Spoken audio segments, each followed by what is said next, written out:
उत्तराखंड की ऊंची हिमालय चोटियों में स्थित पंचकेदार न सिर्फ धार्मिक आस्था का केंद्र है बल्कि सदियों पुरानी शिव भक्ति की जीवंत परंपरा भी है। उत्तराखंड के गढ़वाल हिमालय में स्थित केदारनाथ, तुंगनाथ, रुद्रनाथ, मदमहेश्वर और कल्पेश्वर ये पांचों धाम हर वर्ष लाखों श्रद्धालुओं की आस्था को अपनी ओर आकर्षित करते हैं।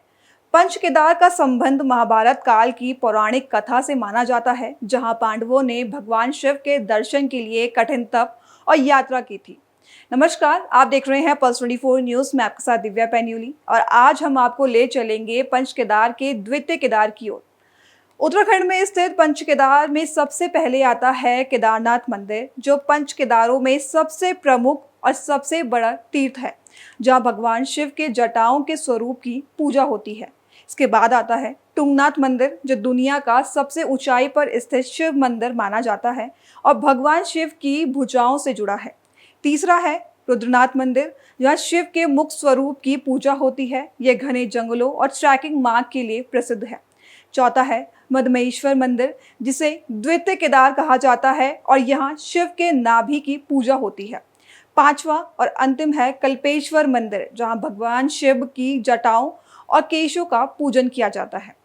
ये पांचों मंदिर सिर्फ धार्मिक स्थल नहीं बल्कि आस्था, कठिन यात्रा और हिमालय संस्कृति का अद्भुत संगम है।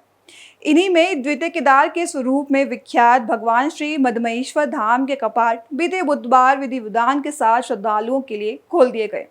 कपाट खुलते ही पूरा क्षेत्र हर हर महादेव के जयकारों से गूंज उठा और वातावरण पूरी तरह शिवमय हो गया। पंच केदारों का धार्मिक महत्व अत्यंत विशेष माना जाता है। मान्यता है कि महाभारत युद्ध के बाद पांडवों ने भगवान शिव को प्रसन्न करने के लिए हिमालय की कठिन यात्राएं की थी। इसी यात्रा के दौरान भगवान शिव ने विभिन्न स्थानों पर अलग अलग स्वरूपों में दर्शन दिए। जिन स्थानों पर उनके अंग प्रकट हुए, वहीं पंच केदारों की स्थापना हुई। इन्हीं में मदमहेश्वर धाम को भगवान शिव के नाभि स्वरूप से जोड़ा जाता है, इसलिए इसे द्वितीय केदार कहा जाता है। यह धाम समुद्र तल से ऊंचाई पर स्थित है और अपनी कठिन भौगोलिक स्थिति के बावजूद श्रद्धालुओं के लिए अत्यंत महत्वपूर्ण तीर्थ माना जाता है। यहाँ तक पहुँचने की यात्रा स्वयं में एक आध्यात्मिक अनुभव मानी जाती है, जिसमें प्राकृतिक आस्था और संघर्ष का अद्भुत संगम देखने को मिलता है। कपाट खुलने की प्रक्रिया से पहले भगवान मदमहेश्वर की उत्सव डोली ने परंपरा के अनुसार अपनी यात्रा शुरू की। रात यह डोली गोंडार गांव में विश्राम पर रुकी, जहां ग्रामीणों ने श्रद्धा और भक्ति के साथ इसका स्वागत किया। फिर सुबह जैसे ही भोर हुआ, पूरे क्षेत्र में धार्मिक माहौल बन गया। डोली को पारंपरिक रीति रिवाजों के साथ गोंडार गांव से रवाना किया गया। इस दौरान ढोल नगाड़ों की गूंज, मंत्रोच्चारण और श्रद्धालुओं के जयकारों ने वातावरण को पूरी तरह भक्तिमय बना दिया। डोली यात्रा के दौरान स्थानीय ग्रामीणों के साथ साथ दूर दराज से आए श्रद्धालुओं ने भी हिस्सा लिया। कठिन पहाड़ी रास्तों पर चलती ये यात्रा श्रद्धा और आस्था का जीवंत उदाहरण बन गई। लोग भगवान मदमहेश्वर के दर्शन के लिए उत्साहित दिखाई दिए और हर कदम पर भक्ति भाव स्पष्ट नजर आया। सुबह लगभग 10:45 पर उत्सव डोली श्री मदमहेश्वर धाम पहुंची।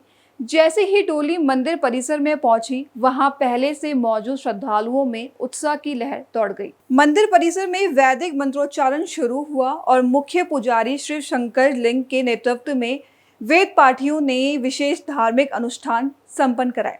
कपाट खोलने की प्रक्रिया पूरी विधि विधान और शास्त्रीय परंपराओं के अनुसार संपन्न की गई। पूरे मंदिर परिसर में घाटियों की ध्वनि, शंखनाद और हर हर महादेव के जयकारे गूंजने लगे, जिससे पूरा वातावरण आध्यात्मिक ऊर्जा से भर गया। लगभग 11 बजे जैसे ही मंदिर के कपाट श्रद्धालुओं के लिए खोले गए, वह क्षण अत्यंत दिव्य और भावुक था। श्रद्धालुओं ने पहली बार इस वर्ष भगवान मदमहेश्वर के दर्शन किए और कई लोग भाव विभोर हो गए। कपाट खुलने के साथ ही करीब 1135 श्रद्धालुओं ने भगवान मदमहेश्वर के दर्शन कर पुण्य लाभ प्राप्त किया। श्रद्धालुओं ने देश व विदेश की सुख समृद्धि, शांति और कल्याण की कामना की। कई श्रद्धालुओं का कहना था कि इस कठिन यात्रा के बाद जब उन्हें भगवान के दर्शन प्राप्त हुए तो उनकी सारी थकान और कठिनाई समाप्त हो गई। यहाँ पहुंचे भक्तों में स्थानीय लोग ही नहीं बल्कि देश के विभिन्न हिस्सों से आए श्रद्धालु भी शामिल थे, जिन्होंने इस पवित्र क्षण को अपने जीवन का अविस्मरणीय अनुभव बताया। कपाट खुलने के इस भव्य अवसर पर मंदिर समिति और जिला प्रशासन ने सुरक्षा और व्यवस्थाओं को लेकर व्यापक इंतजाम किए थे। यात्रा मार्ग पर भी श्रद्धालुओं की सुविधा के लिए विशेष व्यवस्था की गई ताकि किसी भी प्रकार की असुविधा न हो। भीड़ प्रबंधन, चिकित्सा सहायता, मार्ग निर्देशन और सुरक्षा बलों की तैनाती सुनिश्चित की गई है। प्रशासन ने यह भी सुनिश्चित किया कि सभी श्रद्धालु सुरक्षित और व्यवस्थित तरीके से दर्शन कर सके। इसी के साथ उत्तराखंड के मुख्यमंत्री पुष्कर सिंह धामी ने अपने एक्स अकाउंट पर पोस्ट कर कहा कि देवभूमि में आस्था, श्रद्धा और आध्यात्मिक ऊर्जा से परिपूर्ण इस दिव्य यात्रा में सभी श्रद्धालुओं का हार्दिक स्वागत एवं अभिनंदन है।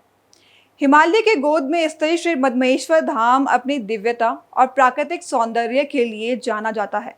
कपाट खुलने के साथ ही अब यहाँ देश विदेश से श्रद्धालुओं के पहुंचने का सिलसिला शुरू हो गया है। ये पवित्र धाम न केवल एक धार्मिक स्थल है, बल्कि आस्था, धैर्य और आध्यात्मिक शक्ति का प्रतीक भी है, जहां हर वर्ष भक्त भगवान शिव की भक्ति में डूबकर जीवन का नया अनुभव प्राप्त करते हैं। अभी के लिए बस इतना ही। मिलेंगे ऐसे ही किसी और कार्यक्रम में। तब तक के लिए नमस्कार।